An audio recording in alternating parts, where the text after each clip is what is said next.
Azam Khan Samajwadi party में ही रहेंगे या मायावती की पार्टी बीएसपी से जुड़ जाएगी, या फिर असदुद्दीन ओवैसी की तरह यूपी में मुस्लिम पॉलिटिक्स के लिए अपनी एक अलग पार्टी बना लेंगे। आज पाठशाला में आपको बताऊंगा कि क्यों आजम खान की जेल से रिहाई के बाद उनकी और अखिलेश यादव की राहें अलग अलग होने की अटकलें लग रही। आज करीब 23 महीने के बाद आजम खान जेल से रिहा हो गए। आजम खान की रिहाई के बाद यूपी में मुस्लिम पॉलिटिक्स में बड़े बदलाव की अटकलें तेज हुई। आजम खान को समाजवादी पार्टी के दिग्गज नेता और यूपी में मुस्लिम पॉलिटिक्स का बड़ा चेहरा माना जाता है। जिस व्यक्ति को कोई एक खरोंच नहीं पहुंचा सकता था, वो आदमी 23 महीने से जेल में था बॉस। करीब 2 साल पहले जब आजम खान को सीतापुर जेल भेजा गया, तब से अब तक समीकरण बहुत बदल चुके हैं। हवा का रुख पूरा पलट गया है। जब तक आजम खान जेल में बंद थे, उनके समर्थक भी शांत थे, लेकिन रामपुर पहुंचते ही जिस तरह आजम खान ने अपने समर्थकों के बीच इमोशनल भाषण दिया, उससे साफ हो गया कि आजम खान बड़ी प्लानिंग के साथ जेल की सलाखों से बाहर आए हैं। और ऐसे में आजम खान की रिहाई के बाद सवाल उठ रहे हैं कि क्या आजम खान समाजवादी पार्टी में ही रहेंगे या मायावती की पार्टी बीएसपी से जुड़ जाएगी, या फिर असदुद्दीन ओवैसी की तरह यूपी में मुस्लिम पॉलिटिक्स के लिए अपनी एक अलग पार्टी बना लेंगे। आज पाठशाला में आपको बताऊंगा कि क्यों आजम खान की जेल से रिहाई के बाद उनकी और अखिलेश यादव की राहें अलग अलग होने की अटकलें लग रही। साथ ही आजम खान की रिहाई ने कैसे यूपी में 2027 के लिए मोदी और योगी का प्लान सेट कर दिया है। अगर आजम खान बीएसपी के साथ गए या अपनी पार्टी बना ली, तो अखिलेश यादव की पीडीए वाली पॉलिटिक्स का क्या होगा? उसमें जो अल्पसंख्यक है वो किधर चला जाएगा?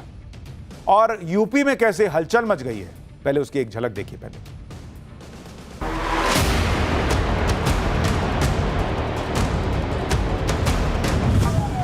पत्ता पत्ता बूटा बूटा हाल हमारा जाने है।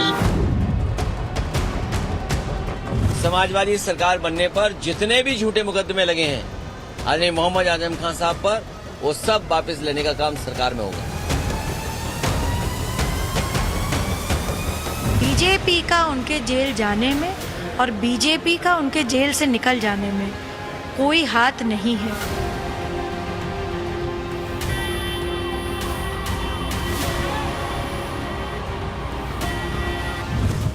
अखिलेश यादव को टीपू से सुल्तान बनाया, उस शख्सियत का साथ अखिलेश यादव ने छोड़ दिया, यक्का और तन्हा छोड़ दिया।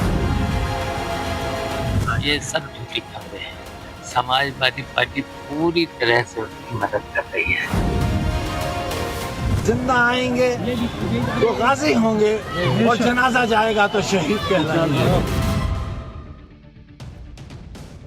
आजम खान 2 साल के बाद, लगभग 2 साल के बाद जेल से छूटे। यूपी में अब ये अटकलें चल रही हैं कि आजम खान आगे क्या फैसला करने वाले हैं, आजम खान का अगला कदम क्या होगा। लेकिन जब ये सारी अटकलें चल रही हैं, तब आप ये भी देखिए कि आजम खान के तेवर नहीं बदले। वो जेल से छूट गए, लेकिन उनकी शायरी आज भी नहीं छूटी।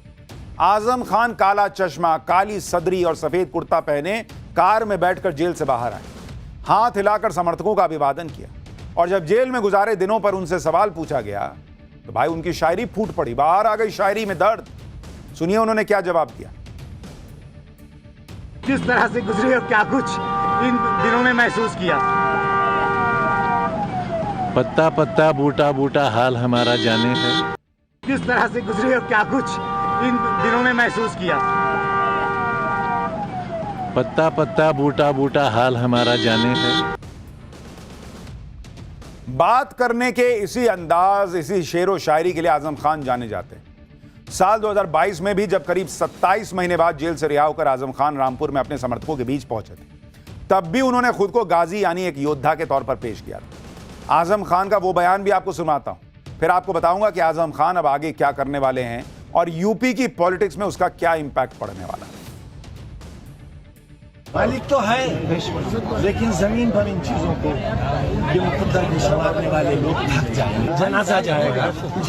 और इसीलिए आप जब लोग मिलने आते थे तो हम कहते थे कि जिंदा आएंगे तो गाजी होंगे और जनाजा जाएगा तो शहीद कहलाएंगे। जिंदा आ गए हैं तुम्हारे बीच, गाजी हैं, जिंदा आ गए हैं। हम आपके सामने जिंदा खड़े हैं, ये मौजज़ा सा है। बेशक हमें जहाँ रखा गया था, वहाँ अंग्रेजों के जमाने में उन कोठरियों में उन लोगों को रखा जाता था जिन्हें अगले 2-3 दिन बाद फांसी दी जाती। बेशक हमारी गिनती ज्यादा, बेशक महज इसलिए और अगर इस एहसास महसूस नहीं करोगे तो हमारे जैसे न जाने कितने लोग आएंगे और मायूस होकर चले जाएंगे। सीतापुर में तो कड़े सुरक्षा इंतजामों के बीच आजम खान जेल से रिहाई के बाद ज्यादा कुछ नहीं कर पाए, लेकिन अपने गढ़ रामपुर पहुंचते पहुंचते आजम खान का जोश हाई हो गया। रामपुर से ठीक पहले आजम खान कार में बैठे बैठे पुलिस वालों को हड़काते नजर आए। आजम खान ने पुलिस वालों पर बिना वजह उनके काफिले के पीछे चल रहे लोगों को परेशान करने का आरोप लगाया। सुनिए आजम खान कैसे पुलिस वालों से भिड़ गए, फिर आपको बताऊंगा आजम खान की रिहाई से क्या अखिलेश यादव का तनाव बढ़ने वाला है। आपके लोग ये नहीं, मेरे लोग नहीं, ये तो मुसाफिर हैं लोग, जो बाहर के मुसाफिर चल रहे हैं। उनको क्या मतलब परेशान करने से? कोई दिल्ली जा रहा है, कोई कहीं जा रहा है, आप सब लोगों को मेरी वजह से रोक रहे हैं। क्यों आखिर मेरी वजह से परेशान कर रहे हैं आप लोगों को? आजम खान अपने पुराने तेवर में लौट आए, लेकिन सवाल यह है कि क्या आजम खान पुरानी राजनीति में लौटेंगे या अपनी नई राजनीति करें? क्योंकि आप देखिए कि इधर सीतापुर की जेल से करीब 23 महीने बाद आजम खान की रिहाई हो रही थी।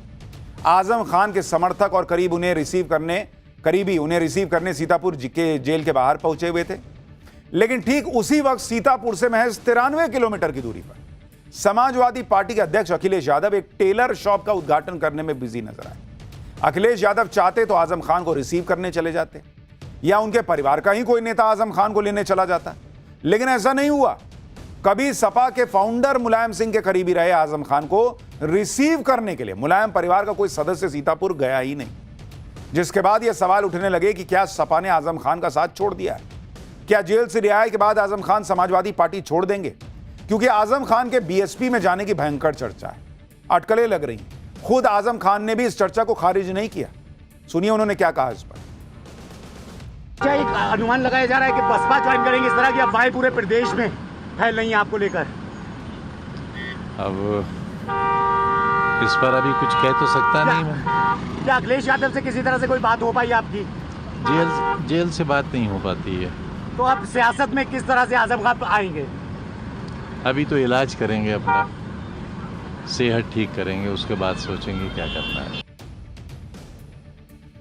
अब यह समझना भी जरूरी है कि आजम खान के जेल से रिहाई के बीच उनके बीएसपी से जुड़ने की अटकलें क्यों तेज हो गई। बीते दिनों सूत्रों के हवाले से यह खबर वायरल हुई कि आजम खान की पत्नी तंजीम फातिमा ने दिल्ली में बीएसपी प्रमुख मायावती से मुलाकात की थी, जिसके बाद यूपी में मायावती की पार्टी के इकलौते विधायक उमाशंकर सिंह ने कहा कि आजम खान अगर बीएसपी में शामिल होते हैं तो उनका स्वागत है और इससे बीएसपी मजबूत होगी। इस बीच ये अटकलें भी तेज हैं कि 9 अक्टूबर को लखनऊ में होने वाली मायावती के मेगा इवेंट में आजम खान बीएसपी में शामिल हो सकते हैं। और आजम खान के जेल में रहने के दौरान उनके करीबियों ने सपा में उनकी अनदेखी होने के कई बार खुलकर आरोप लगाए।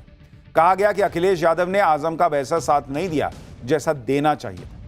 पिछले साल लोकसभा चुनाव के दौरान भी अखिलेश यादव पर रामपुर और मुरादाबाद जैसी सीटों पर आजम खान की सलाह को अनसुना करने के आरोप लगे। खुद एक बार आजम खान से मिलने सीतापुर जेल में पहुंची उनकी पत्नी ने भी कहा था कि अब उन्हें सपा से कोई उम्मीद नहीं। आजम खान की पत्नी ने क्या कहा था, आपको याद दिलवाता हूं। आपको ये प्रॉब्लम है कि नहीं कि लोगों को मिलने आना चाहिए, आजम खान एक कद्दावर नेता रहे? देखिए, हमें किसी से कोई उम्मीद नहीं है। कोई उम्मीद नहीं है? सपा से आपको कोई उम्मीद नहीं है? मतलब किसी से भी नहीं उम्मीद है तो सिर्फ अल्लाह से। आजम खान की जेल से रिहाई के बाद जिस तरह उनके अगले कदम को लेकर अटकलें लग रही हैं, वो अखिलेश यादव और उनकी पार्टी की टेंशन बढ़ाने वाली, क्योंकि आजम खान ने अगर अखिलेश का साथ छोड़ दिया तो अखिलेश के उस पीडीए फॉर्मूले की हवा निकल जाएगी जिसे वो 2027 के विधानसभा चुनाव में बीजेपी के खिलाफ बड़ा हथियार बनाने में जुटे। और यूपी के चुनावी गणित की बात करें तो आजम खान का असर यूपी के मुस्लिम बहुल जिलों में रामपुर, मुरादाबाद, अमरोहा और संभल में अच्छा प्रभाव माना जाता है। इन 4 जिलों में मुस्लिम आबादी कुल आबादी के 40% से ज्यादा है। आजम खान के इस प्रभाव को अखिलेश यादव भी अच्छी तरह जानते हैं, इसलिए आजम खान के सपा छोड़ने की अटकलें तेज हुई तो अखिलेश यादव और उनके चचा शिवपाल यादव डैमेज कंट्रोल में जुट गए। अखिलेश यादव ने अपने पिता मुलायम सिंह यादव के साथ आजम खान के रिश्तों की याद दिलाई और कह दिया कि यूपी में सपा की सरकार आई तो आजम खान पर लगे सारे केस हट जाएंगे। वहीं अखिलेश के चाचा शिवपाल यादव ने तो आजम खान के बीएसपी में जाने की अटकलों को बेबुनियाद बता दिया।